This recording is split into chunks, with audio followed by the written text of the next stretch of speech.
और मेरे भक्तों, आप लोग कैसे हैं? उम्मीद करती हूँ बढ़िया होंगे, फर्स्ट क्लास होंगे और बाबा को याद कर रहे होंगे। तो आज की जो बाबा की कहानी है ना, बहुत इंटरेस्टिंग है। आप मन से, दिल से ज़रूर सुनिएगा। आपको मतलब आप उनसे तो उनके चमत्कारों से परिचित हैं ही।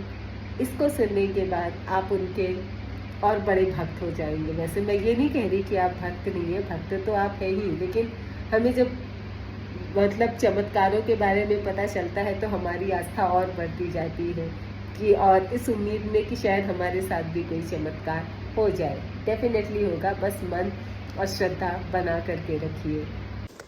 तो आज की जो स्टोरी है वो आपको मतलब कई लोग सोचेंगे कि क्या बाबा ने ये सही किया। किसी की नज़र में सही है, किसी की नज़र में गलत है। तो ये कहानी कुछ इस प्रकार है कि गर्मी की रात थी। महाराज जी अपने एक भक्त के मकान के बाहर लॉन में कुछ लोगों के साथ बैठे हुए थे। इसी बीच दो व्यक्ति उनके पास आए। एक व्यक्ति जो है वो वकील का मतलब ड्रेस पहने हुए था और जो दूसरा जो व्यक्ति था वो धोती में था। दोनों ने बाबा को प्रणाम किया और वहीं पर बैठ गए। बाबा क्या कर रहे थे ना कि इन लोगों पर ध्यान नहीं दे रहे थे और वहाँ बैठे लोगों से बातों में मशगूल थे। तो अब देखा कि भाई हमारी उपेक्षा हो रही है, बाबा हम पर ध्यान नहीं दे रहे हैं। तो जिस व्यक्ति ने धोती पहनी हुई थी वो खड़ा हुआ और ताकि बाबा उसकी ओर देखने लगे, मतलब अपनी ओर अट्रैक्ट कर रहा था। फिर खड़ा होके बोला, महाराज जी मैं एक विनती करना चाहता हूँ। महाराज जी ने बोला, कहो। फिर वकील ने कहा, मेरा जो दोस्त है वो बहुत बड़ी आफत में है। उस दोस्त की ओर संकेत करते हुए महाराज जी ने पूछा, तुम वकील नहीं हो क्या? मतलब महाराज जी ने वकील की ओर इशारा किया। फिर उसने बोला, हाँ महाराज जी यह सच है, मैं वकील नहीं हूँ।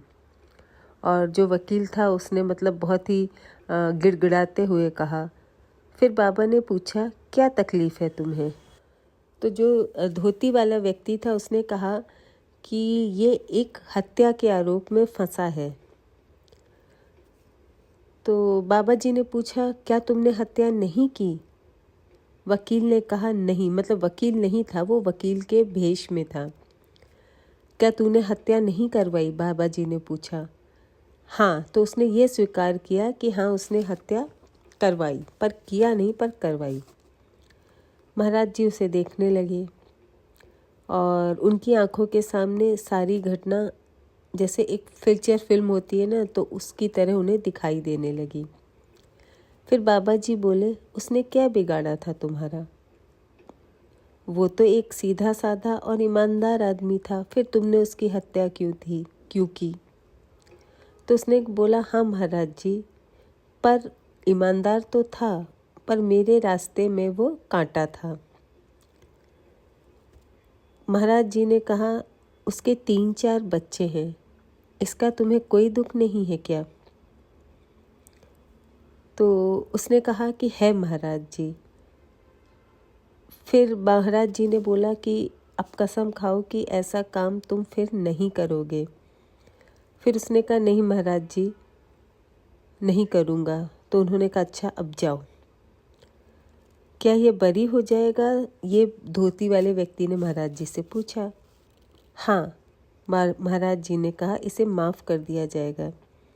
और ये कहते हुए महाराज जी उस हत्यारे की ओर देख रहे थे और महाराज जी ने कहा, जरा उस आदमी की पत्नी व असहाय बच्चों के बारे में तो सोच, कौन उनकी देखभाल करेगा? तो जो वकील के भेष में था वह कांपने लगा। महाराज जी कहते रहे, उसके बच्चों की देखभाल करना, उसकी मदद करना, तुम्हें बाद में पता लगेगा कि तुमने यह सब क्या किया। इस मामले में जो जज थे जिनको फैसला देना था, उन्होंने अपना फैसला पहले ही लिख लिया था, लेकिन देर रात वो फिर उठे और फिर से अपना फैसला उन्होंने चेंज किया। अब ये बाबा के प्रताप का ही फल था, क्योंकि फैसला लिखा जा चुका था। फिर जब फैसला आया कोर्ट का तो उस हत्यारे को बरी कर दिया गया। लेकिन उसका हृदय भी परिवर्तित हो चुका था। मतलब वो जो व्यक्ति था वो चेंज हो चुका था, पूरी तरह से उसका हृदय परिवर्तन हो चुका था। अब मेरी तरह आप लोग भी ये सोच रहे होंगे कि जब उसने एक निर्दोष इंसान की हत्या की थी तो बाबा ने उसे बरी क्यों किया। ऐसे ही एक देखिए एक कहानी और है कि एक जिनकी माताजी बहुत बीमार थी और वो रिक्वेस्ट कर रहा था कि उनको ठीक कर दो, पर बाबा ने बिल्कुल ब्लंटली मना कर दिया कि नहीं, उसको नहीं ठीक किया जा सकता, ये उसके कर्मों का फल है। पर यहाँ बाबा जी ने उसको बरी करवा दिया। अब ये क्या खेल है, ये क्या महिमा है, ये भगवान ही जाने। कहते हैं कि बाबा हमारा ये जन्म नहीं देख रहे, हमारे बहुत से जन्म वो देख रहे हैं। तो हो सकता उसका कुछ फल दिया हो बाबा ने, मतलब उनकी महिमा वही जाने। किसी को तो कितना भी मतलब बेकार से बेकार काम किया हो उसको बरी करा देते थे और किसी को ज़रा भी माफ़ी नहीं देते थे।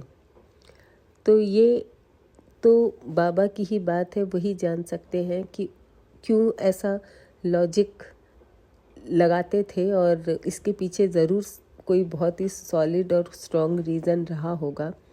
पर ये कि इस स्टोरी ने मुझे भी सोचने पे मजबूर किया कि बाबा जी ने एक हत्यारे को क्यों बरी करवा दिया। अब कोई भी इसका लॉजिक रहा हो, पर भक्त इतना जानते हैं कि जो भी भक्त कैची धाम जाता है या बाबा के किसी भी धाम जाता है, उसकी हर इच्छा, उसकी हर मनोकामना ज़रूर पूरी होती है। और लाखों की संख्या में श्रद्धालु वहाँ उमड़ते हैं और अपनी अपनी इच्छा लेकर के जाते हैं और वहाँ से आते हैं। तो उनकी इच्छा, मतलब इच्छा इन द सेंस कि ये नहीं कि मैं अरबपति बन जाऊँ, मैं खरबपति बन जाऊँ। उनके विचारों में, उनके आचार, उनके व्यवहार में परिवर्तन आता है और ये परिवर्तन ही सफलता की निशानी होती है। और जैसा कि मैंने आपको बताया ही हुआ है कि कितने चमत्कार देखने को मिले मेरे घर वालों के साथ। और अभी रिसेंटली मैंने अपनी एक फ्रेंड थी, उसको बाबा की सिर्फ तस्वीर लगाने को कहा था क्योंकि उसके घर में बहुत सारी प्रॉब्लम्स चल रही थी। तो बाबा की तस्वीर लगाने से ही उसके घर की सारी समस्याएं विदिन 15 डेज़, मतलब 15 दिन के अंदर ही उसके घर की सारी समस्याएं सॉल्व हो गई। यहाँ तक कि उसके हस्बैंड की नौकरी भी जा चुकी थी और 6-7 महीने से स्ट्रगल कर रहे थे, कोई नौकरी नहीं मिल रही थी। लेकिन फ़ोटो लगाने, और वो दूसरी बात, वो बिल्कुल बिलीव नहीं करते थे, ना किसी भगवान में, ना किसी चीज़ में। लेकिन 15 दिन के अंदर ही उनको एक अच्छी जॉब भी मिली। और जैसा अभी कहानी थी ना कि हृदय परिवर्तन हो गया उस वकील का, वैसे ही इनका भी हृदय परिवर्तन हो गया। ये तो जीता जागता बिल्कुल प्रत्यक्ष उदाहरण है और मेरे मतलब बिल्कुल अभी रिसेंट की ही बात है। और ऐसा हृदय परिवर्तन हुआ कि जो व्यक्ति कभी भगवान को मानता ही नहीं था, वो रोज़ सुबह उठ के एवरी सैटरडे और ट्यूसडे हनुमान मंदिर जाने लगा और रूटीन बना लिया जाना और बाबा की तस्वीर के सामने दीपक जलाना, उनकी पूजा करना। तो ये इतना इंस्टेंट हृदय परिवर्तन। वही मैंने कहा कि लोग लालच में जाते हैं कि रुपया मिल जाए, शोहरत मिल जाए, दौलत मिल जाए। नहीं, आपको वहाँ जाना है सिर्फ आपका हृदय परिवर्तन हो जाए, और डेफिनेटली आपका हृदय परिवर्तन होगा। और जब हृदय परिवर्तन होगा तो अपने आप ही चीज़ें जो नेगेटिव में चल रही हैं, किसी के साथ भी, किसी को कोई भी प्रॉब्लम है, वो चीज़ें पॉजिटिव होंगी। क्योंकि माइंड का और कहते हैं ना सोल का, दोनों का पॉजिटिव होना बहुत ज़रूरी है किसी भी सक्सेस के लिए, किसी भी सफलता के लिए। पर लोगों की सफलता होती है पैसा रुपया, ये सफलता नहीं है। जो असली सफलता है वो वहाँ जा कर के आपको ज़रूर मिलेगी और अपनी समस्या का हल भी आपको मिलेगा। आपके दिमाग के सोचने समझने की शक्ति भी बढ़ेगी और आप एक सही दिशा में उचित निर्णय ले पाएंगे। ये पावर है बाबा की। और एक बार जा कर के देखिए। जो हो आए हैं वो तो जानते ही होंगे इसकी महिमा, जो नहीं गए हैं वो जा कर के देखें कि कितना बदलाव, कितने चेंजेस आपके अंदर आएंगे और ये आप खुद फील करेंगे। आई होप आज का वीडियो आपको पसंद आया होगा, मेरी बातें आपको अच्छी लगी होंगी।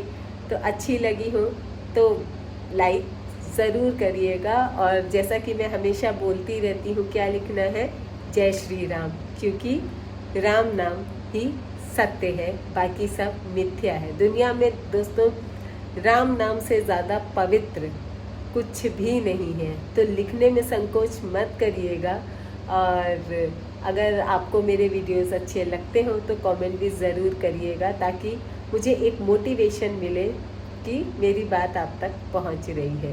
तो आज के लिए बस इतना ही। कल फिर एक नई वीडियो के साथ हाजिर होती हूँ।